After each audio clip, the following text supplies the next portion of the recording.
आप सभी मेरे प्यारे दोस्तों को नमस्कार। मैं अरबाज स्वागत करता हूं आपके अपने YouTube चैनल इंजीनियर्स टोला पे। तो जैसा कि आप थंबनेल देख ही चुके होंगे, तो रेलवे बोर्ड के द्वारा एक बार फिर एक नई वैकेंसी जारी की गई है और ये डायरेक्ट भर्ती ले रहा है। तो ये जो रेलवे बोर्ड के द्वारा वैकेंसी निकाली गई है वो एक तरह की अप्रेंटिस रहने वाली है। अप्रेंटिस 2025 काफ़ी अच्छी सीट पर ये बहाली कर रहा है। तो आइए इस भर्ती के बारे में पूरी जानकारी आपके साथ मैं शेयर करता हूं। क्या एलिजिबिलिटी क्राइटेरिया रहने वाला है, क्या क्वालिफिकेशन रहने वाला है, कौन स्टूडेंट इस फॉर्म को भर के ये सीट प्राप्त कर सकते हैं, कौन नहीं कर सकते हैं, क्या एज वगैरह रहने वाला है, क्या सैलरी वगैरह आपको दी जाएगी, सारी जानकारी इस वीडियो में आपको मिलेगी। वीडियो को अंत तक देखें और अगर हमारी वीडियो अच्छी लगे तो वीडियो को लाइक और हमारे इस छोटे से चैनल को सब्सक्राइब करना ना भूले। तो सबसे पहले अगर बात करेंगे तो ये जो है नॉर्थ वेस्टर्न रीजन की वैकेंसी है। रेलवे के द्वारा जो है नॉर्थ वेस्टर्न की रीजन की ये वैकेंसी आपको देखने के लिए मिलेगी। अप्रेंटिसशिप रिक्वायरमेंट ट्रेनिंग है। इम्पॉर्टेंट डेट की अगर हम लोग बात करें तो ये एप्लीकेशन ऑनलाइन करने की तिथि जो चालू होगी वो 3 अक्टूबर 2025 से जो है लिंक ओपन कर दिया जाएगा फॉर्म भरने का। वहीं अंतिम तिथि आपको देखने के लिए जो मिलेगा वो 2 नवंबर 2025 रहने वाला है। आगे अगर बात करें तो फॉर्म फी जो आपको देखने के लिए मिलेगा जनरल, ओबीसी और ईडब्ल्यूएस कैंडिडेट के लिए वो 100 रुपये आपको देखने के लिए मिलने वाली है। और वहीं SC, ST, PW and female के लिए जो है ये मात्र 0 रुपया रहने वाला है। तो एससी, एसटी और महिला वर्ग के जो कैंडिडेट है वो उनको 1 रुपया नहीं देना पड़ेगा इस फॉर्म को भरने के लिए। वहीं बात करें एलिजिबिलिटी क्राइटेरिया की तो कैंडिडेट को कम से कम 10th पास आउट होना चाहिए 50% मार्क्स के साथ और आईटीआई भी क्लियर होना चाहिए। जिस ट्रेड में वो फॉर्म फिलअप कर रहे हैं, जिस ट्रेड के लिए वो फॉर्म फिलअप कर रहे हैं उस ट्रेड में उनका जो है आईटीआई होना चाहिए, उनके पास सर्टिफिकेट होनी चाहिए आईटीआई की। वैसे कैंडिडेट इस फॉर्म को भर सकते हैं। आई होप आपका डाउट क्लियर हो गया होगा कि कौन कैंडिडेट फॉर्म भर सकते हैं, कौन कैंडिडेट फॉर्म नहीं भर सकते हैं।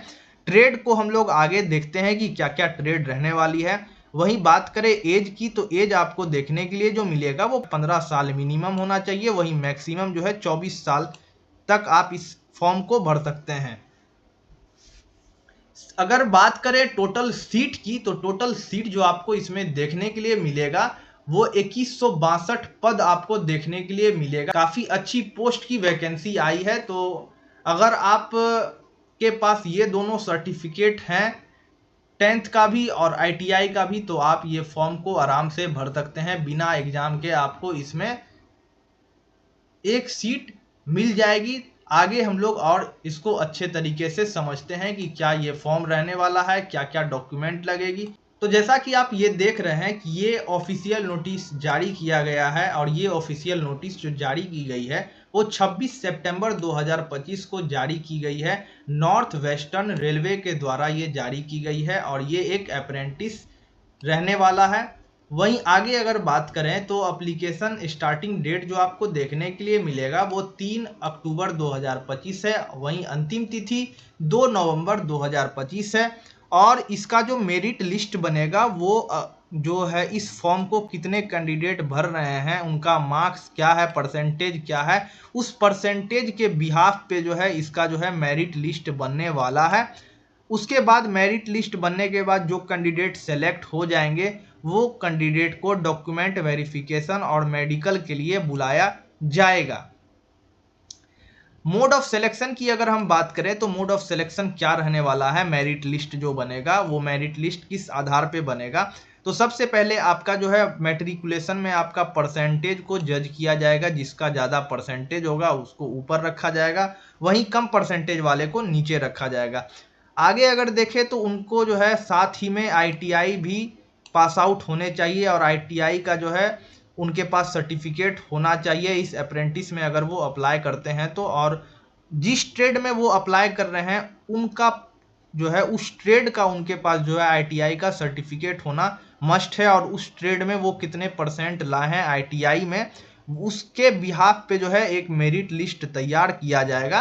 जैसे कि ITI ट्रेड अगर आप इलेक्ट्रिक से भर रहे हैं, इलेक्ट्रिक ट्रेड आप सेलेक्ट किए हुए हैं और आपका है 75% आप लाए हैं ITI में, वहीं आपके अगले जो अपोनेंट कैंडिडेट है वो 76% लाए हैं, तो उनका जो है आपसे ऊपर रखा जाएगा। इस बिहाफ पे जो है आपका जो है मेरिट लिस्ट तैयार होने वाला है। आगे बात करें तो रजिस्ट्रेशन सबसे पहले आपको करना पड़ेगा इस फॉर्म को भरने के लिए, ठीक है। वही बात करें टोटल डिवीजन की, तो डिवीजन जो आपको देखने के लिए मिलेगा वो टोटल 8 डिवीजन आपको यहाँ पर देखने के लिए मिलेगा। तो पहला डिवीजन जो आपको देखने के लिए मिलेगा वो DRM ऑफिस अजमेर में देखने के लिए मिलेगा, दूसरा DRM ऑफिस बीकानेर में देखने के लिए मिलेगा, तीसरा DRM ऑफिस जयपुर, चौथा जोधपुर, BTC कैरेज अजमेर में भी फिर आपको यहाँ पर देखने के लिए मिलेगा, BTC लोको अजमेर में देखने के लिए मिलेगा, कैरेज वर्कशॉप बीकानेर में देखने के लिए मिलेगा, कैरेज वर्कशॉप जोधपुर में आपको देखने के लिए मिलेगा। तो इन सारे डिवीजन में जो है काफी सारी रिक्तियां खाली है, उस रिक्तियों पर आपकी बहाली ली जाएगी। आगे बात करें अगर ट्रेड की, तो हर डिपार्टमेंट में हर डिवीजन में अलग अलग ट्रेड खाली है। तो जैसे कि यहाँ पर आप देख पा रहे हैं DRM ऑफिस अजमेर में टोटल 10 ट्रेड खाली है। Electrician coaching, electrician power, electrician TRD, carpenter engineer, painter engineer, mason, pipe fitter, fitter C&W, carpenter, diesel and mechanical. Total seat अगर आप देखें तो सिर्फ DRM ऑफिस अजमेर में तो टोटल 426 पदों पर जो है यहाँ पर बहाली ली जाएगी। तो काफ़ी अच्छी सीटें खाली है। तो अगर आप इस किसी भी ट्रेड से, आप किसी भी ट्रेड्स में अगर आपका ITI हुआ है तो आप इस फॉर्म के लिए एलिजिबल है। आप इसको आराम से अप्लाई करिए और अप्लाई करने के बाद जो है आपका डायरेक्ट बहाली मेरिट लिस्ट बन के आपका बहाली यहाँ पर लिया जाने वाला है। उसी हिसाब से DRM ऑफिस बीकानेर में भी सीट खाली है, ट्रेड आपको यहाँ पर दिया हुआ है। तो ये जो आपका नोटिफिकेशन है ट्रेड वगैरह का, ये नोटिफिकेशन का लिंक जो है मैं डिस्क्रिप्शन में डाल दूंगा, वहां से आप डाउनलोड करके आप अपना ट्रेड देख सकेंगे। तो उसी हिसाब से हर डिवीजन का अपना अपना अलग अलग ट्रेड खाली है, तो उस ट्रेड पे पद निकाली गई है। जैसे कि जोधपुर में 450 सीट खाली है और हर अलग अलग टोटल 9 ट्रेड, यहाँ पर 9 ट्रेड पे 450 रिक्तियाँ खाली है, तो उसको भरा जाएगा। और वहीं आगे अगर देखें तो वैसे कैंडिडेट जो है इस फॉर्म को नहीं भर सकते हैं जिनका जो है अभी तक फाइनल एग्जाम नहीं हुआ या रिजल्ट जो है अभी तक वेटिंग है, तो वो कैंडिडेट जो है इस फॉर्म को नहीं भर सकते हैं। एज क्राइटेरिया की मैंने बात आप लोगों से कर ही दी कि मिनिमम एज जो रहने वाला है वो 15 है, वहीं मैक्सिमम एज जो है वो 24 रहने वाला है। OBC कैंडिडेट के लिए 3 साल का एज रिलैक्सेशन देखने के लिए मिलेगा, वहीं जो है SC ST कैंडिडेट के लिए 5 साल का एज रिलैक्सेशन आपको देखने के लिए मिलने वाला है। डिसेबल्ड का बात करें तो डिसेबल्ड को 10 साल का एज रिलैक्सेशन मिलेगा। वहीं मिनिमम क्वालिफिकेशन की अगर बात करें तो मिनिमम क्वालिफिकेशन आपको 10th देखने के लिए मिलेगा और साथ ही में आपके पास नेशनल ट्रेड सर्टिफिकेट होना चाहिए। ये इशूड जो होता है वो NCVT के द्वारा होता है या SCVT के द्वारा होता है। तो ITI का सर्टिफिकेट आपके पास होना चाहिए उस पार्टिकुलर ट्रेड में, तब जाके आप इस फॉर्म के लिए एलिजिबल हो पाएंगे। आगे बात करें फॉर्म फी की, तो फॉर्म फी मात्र 100 रुपये रहने वाले हैं, वो भी सिर्फ BC EBC OBC PW candidate के लिए, वहीं महिलाओं के लिए और SC ST PWS के लिए जो है कोई फी नहीं देना है इस फॉर्म को भरने के लिए।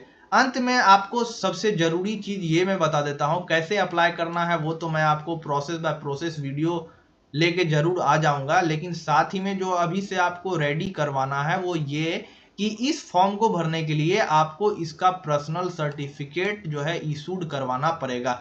यानी कि यहाँ पर कुछ सर्टिफिकेट डॉक्यूमेंट लगाया गया है, जैसे कि यहाँ पर आप देख पा रहे हैं कि अगर आपका OBC कास्ट सर्टिफिकेट बना हुआ है, यहाँ अंचल पदाधिकारी के द्वारा, RO के द्वारा, रेवेन्यू ऑफिसर के द्वारा वो कास्ट सर्टिफिकेट आपको लगाना है ही, साथ में आपको ये कास्ट सर्टिफिकेट जो ये प्रोवाइड कर रहा है, ये रेलवे बोर्ड प्रोवाइड कर रहा है, तो इसमें आपको अपना सबसे पहले इसका आपको प्रिंट आउट निकाल लेना है। इस कास्ट सर्टिफिकेट का प्रिंट आउट निकाल लेने के बाद यहाँ पर आपको अपना नाम पता जो जो चीज़ डिमांड कर रहा है वो चीज़ आपको फिलअप कर लेना है।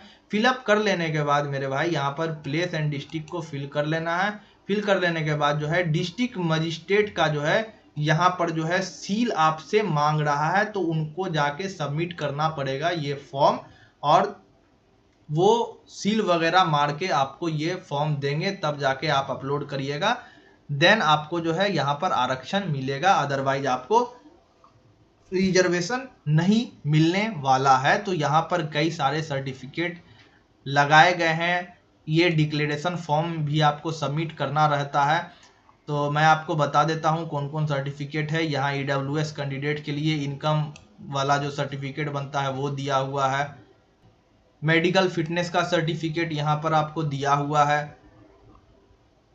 डिसेबल्ड का सर्टिफिकेट आपको यहाँ पर दिया हुआ है। तो कई सारे सर्टिफिकेट यहाँ पर दी हुई है। तो ये जो है मैं नोटिफिकेशन का लिंक जो है डिस्क्रिप्शन में डाल दूंगा, और ये अगर आपको उस लिंक पर से भी नहीं मिलता है तो ये मैं PDF अपने टेलीग्राम चैनल पे अपलोड कर दूंगा।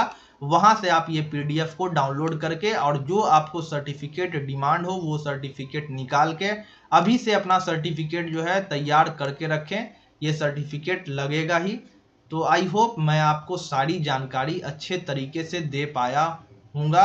अगर कुछ भी रह जाता है आपके मन में डाउट तो आप मुझे बेहिचक कमेंट कर सकते हैं, वहां मैं आपकी पूरी सहायता करूंगा। लेकिन दोस्त आप कमेंट भी ये करते हैं कि आप ये बताइए कि इस फॉर्म में जो है एलिजिबिलिटी क्राइटेरिया क्या है। भाई मेरे 10 मिनट की वीडियो मैं बनाया हूं और ये 10 मिनट में मैं सारी जानकारी दे दिया, तो मैं फिर वो चीज़ कमेंट में क्यों ही बताऊं। तो दोस्तों आप अपना वैलिड क्वेश्चन आप मुझसे पूछें, मैं आपको उसका जवाब जरूर दूंगा। तो आई होप सारी चीज आपको क्लियर हो गई होगी, और आज की इस वीडियो को यहीं पर समाप्त करते हैं। मिलते हैं अगली वीडियो में, तब तक के लिए दोस्तों जय हिंद, दुआओं में याद रखिएगा।